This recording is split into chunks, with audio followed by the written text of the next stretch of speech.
Welcome back to Front. We are venturing into the turbulent world of Nigerian governance, focusing on a theme that is as controversial as it is captivating: the term impeachment.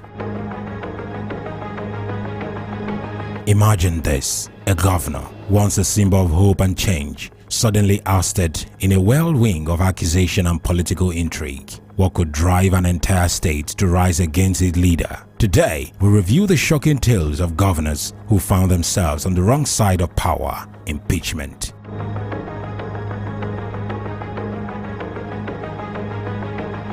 From betrayal to scandals, these stories are filled with drama, ambition, and the relentless quest for power. What were the forces at play? Who were the puppet masters pulling the strings? What does it mean for the future of Nigeria?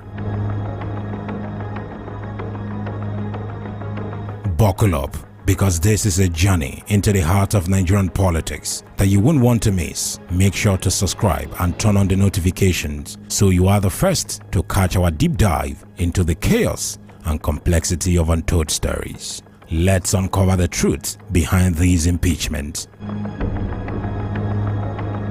Ayo Fayose, born on 15th November 1960, was impeached as the executive governor of Ekiti State on 16th of October 2006 on alleged mismanagement of public funds and serial killings. Fayose was accused of embezzling state funds to pay for the Ekiti State Poultry Project, an initiative which never got off the ground. 24 out of the 26 lawmakers voted at 9 a.m. on that fateful day to remove Fayose and his then deputy, Mrs. Abiodun Olujimi, as they were accused of corruption. The project was handled by Fayose's childhood friend, Benga James, who eventually testified against him.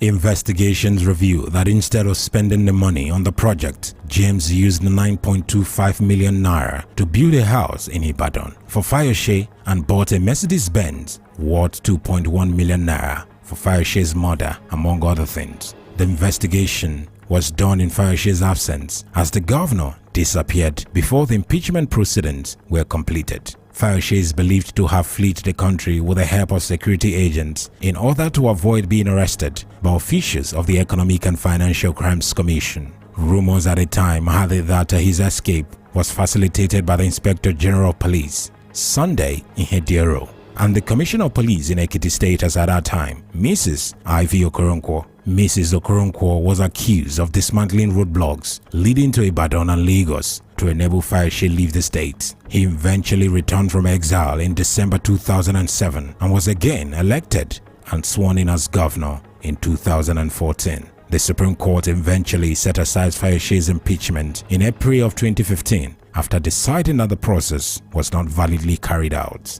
Peter Obi, born 19th July 1961, was impeached as the executive governor of Anambra State on 2nd November 2006 on alleged gross misconduct. Anambra Governor's Lodge and office got burned and needed renovation. Anambra lawmakers padded a budget of 600 million naira for the renovation.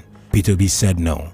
A whopping 600 million naira cannot all be expended for just renovation of two properties. It is outrageous, he said. He took it upon himself to make proper findings, and after everything, the two buildings were renovated with less than 120 million naira. Peter Obi saved Anambra State a 480 million naira that would have been shared by corrupt lawmakers. This action infuriated the then members of the Anambra State House of Assembly, and they impeached him, but the court, however, overturned the impeachment and reinstated him as governor. The man in question, Peter Obi, used the hundreds of millions of naira meant for his personal bulletproof car to buy buses for schools in the state.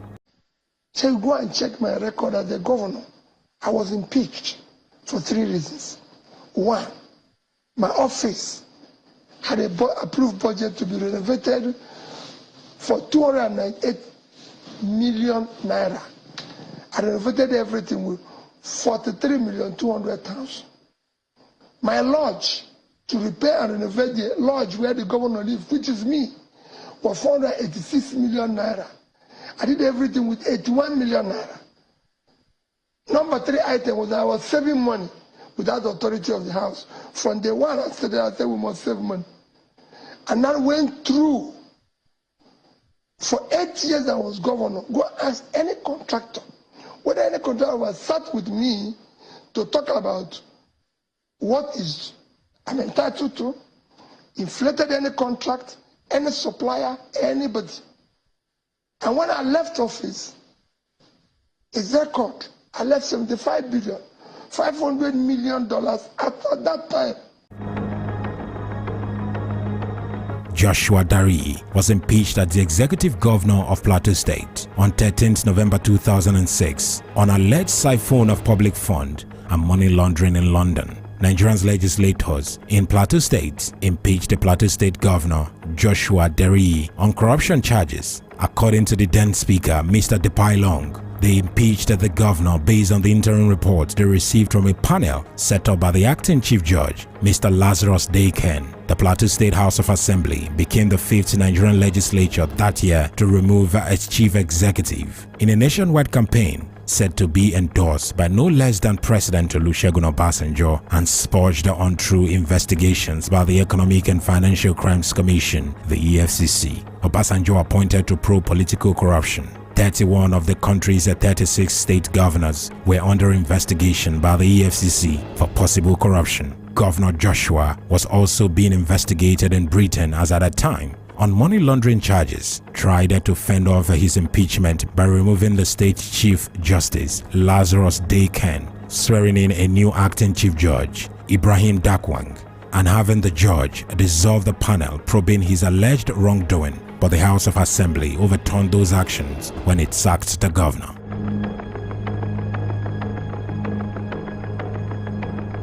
Rasheed Adewolu was impeached as the executive governor of Oyo State on the 12th of January 2006 by 18 legislators. The former governor of Oyo State, Oba Rasheed Adewolu Ladoja, recently opened up on his impeachment as governor. While featuring on a special interview to mark his 80th anniversary, he said President Olusegun Obasanjo was the power figure responsible for his removal from office. He said contrary to the widely believed that the late Alhaja Lamidi Adedibu and his former deputy, Chief Adebayo, orchestrated his impeachment. It was Chief Obasanjo who was the true architect of his impeachment, he said. Rasheed, the former governor of Oyo State, he says that he was impeached in 2006 because he told the former president Olusegun Obasanjo that he was not qualified for a third term in office. Like Prince Ayilola, Chief Gbenga Daniel, and Dr. Segun Agagu to beg the former president in Abeokuta not to go ahead with a plan to impeach him.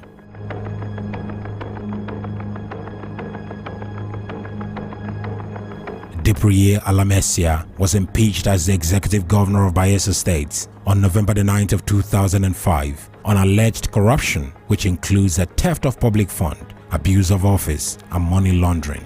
Almost immediately after he was sworn in as the first democratically elected governor of Bayelsa State in May 1999, the late Depriye Alamesia began his long journey of stealing in office by erecting solid offshore structures, including now infamous company Solomon and Peters Limited. Document exclusively obtained by German newspaper and shared by International Consortium of Investigative Journalists and other media organizations around the world showed that the paperwork for the registrations of Solomon and Peters were initiated in September 1999 in the United Kingdom by lawyers working for the UK branch of the Panama law firm Mossack Fonseca. Solomon and Peters was eventually incorporated on October 1st, 1999 in the British Virgin Islands as an international business company. As governor of Bayelsa State between 1999 and December 2005, he was impeached, but Mr. Alamesia was found to have stashed away several loads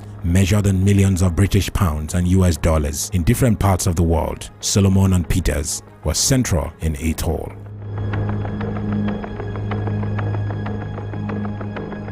Murtala Nyako was impeached as the executive governor of Adamawa State in July 2014 on alleged corruption, which includes the theft of public funds, abuse of office, and money laundering. On July the 15th of 2014, the governor was impeached as the State House of Assembly deliberated on the report of an investigative panel that probed allegations of financial misconduct against him. The report found the governor guilty of all 16 allegations of gross misconduct leveled against him by the House. On 11 February 2016, the Federal Court of Appeal declared the impeachment as illegal, null and void, and ordered that all his entitlement accrued from the date of impeachment to be paid to him. The judgment was upheld on 16 December 2016 by the Supreme Court of Nigeria, but declined to reinstate him. Starting in 2015, the Economic and Financial Crimes Commission accused Nyako and his son Abdulaziz Nyako, along with several other defendants, of a 37-count charge of criminal conspiracy, theft, abuse of office, and money laundering, totaling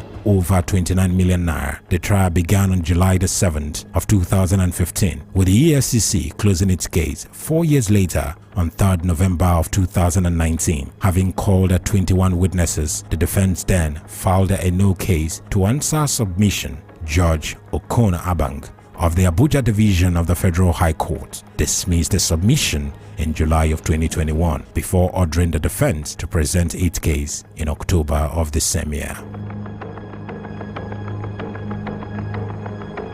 And there you have it, the incredible tales of power, betrayal, and the fragility of leadership in Nigerian politics. These governors, once at the helm, found their regime cut short by the very system that they sought to control. But what lesson can we learn from these dramatic events as citizens? How do we hold our leaders accountable? And what role do we play in shaping the future of governance in Nigeria? If you found this deep dive into the world of political intrigue enlightening, don't forget to give us a thumbs up, share your thoughts in the comments below, and subscribe for more compelling stories from the heart of Nigeria. Your voice matters. Let's spark the conversation. Thank you for joining me today. Until next time, stay informed and engaged, because the future of our democracy depends on us. Thank you for watching.